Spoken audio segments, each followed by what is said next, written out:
fire BP CEO Tony Hayward if Hayward worked for him. The question is, can President Obama really do anything at all? Let's ask Richard Socarides, Democratic strategist and attorney at Brady, Klein and Weissman, and Ben Ferguson, syndicated host at Icon Radio Network. Ben Ferguson, kicking some butt, firing Hayward. What? This is like the great cover-up. What's your take on this? When you first heard this, what was your thought? You know, I laugh because it's like the president thinks it's like WWE wrestling or something. You know, it's day 50, and as funny as his comments are, the sad and pathetic part is he has not one time, not once, talked to the CEO of BP Oil. That tells you the total lack of leadership on this issue. This is a man that I want to succeed on this issue. I usually disagree with the president. I want him to win and succeed on cleaning up the oil. Why is he trusting BP Oil to do it? And still, after talking such a big game, why didn't he actually use the Oval Office and his presidency and the power that comes with it to call him and go, you better get this right? What happened? Did they just completely misread this situation, Ben? Did they think that this was going to be contained? Perhaps they were listening too heavily to BP earlier when it first happened. I wonder why they didn't put some kind of panel together of experts that could have told them, here's your worst case scenario. You know, you look at this president and you look at all the czars he's appointed and everybody else. He delegates, he delegates.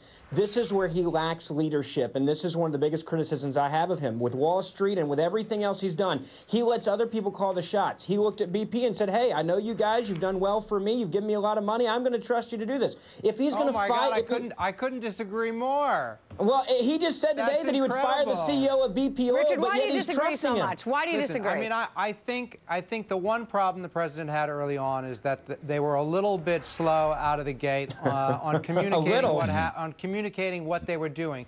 But I think it's been clear that from day one, they've been doing everything on the ground practically that could be done. And what he needs to do now is seize this historic opportunity here to change the direction of this country in terms of energy policy. We are at an important moment now where we can change the course we take in terms of energy policy and end our dependence on oil and go to alternative sources of energy. This is the important moment that the president has to seize.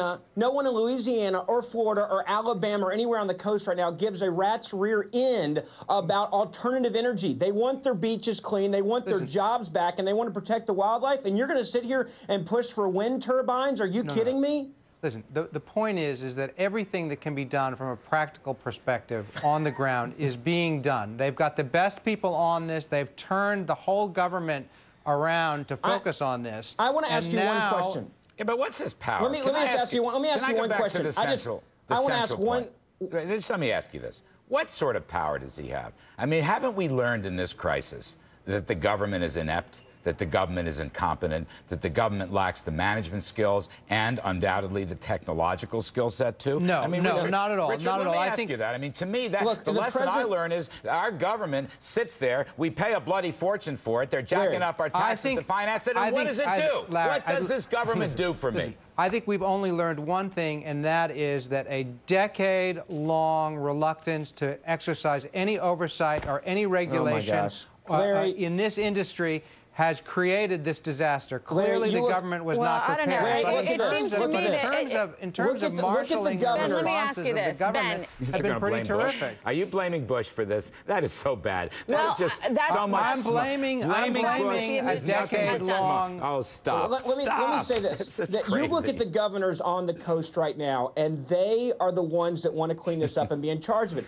The debacle here is the President of the United States of America not allowing people to call the shots in local municipalities because he doesn't like those people. He doesn't like the governor of Mississippi and Louisiana. And Jordan, let me ask you. I want to ask you one question. I just want to ask you one question today.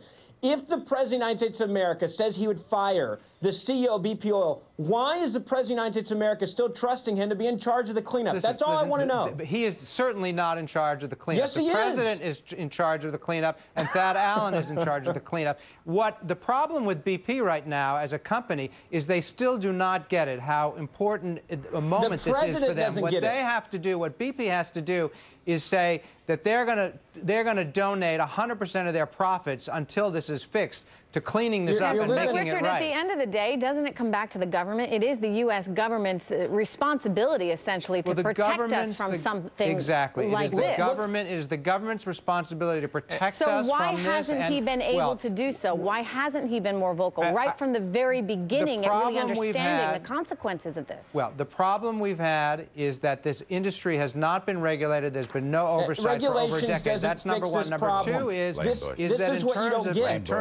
in terms of fixing it, you can blame Bush for this. You can blame Bush for the economy. You can blame Bush for everything. Who do you want to blame? I mean, the Bush administration was in charge of regulating this industry for a decade. At what point in time does Barack Obama actually become president of the United States of America? If you're going to continue to blame George Bush, what day does he really become president? If you're not going to hold him accountable for this. I'm not trying to make really, this what about point? President I'm just Bush. curious. Is it 2011? 2012?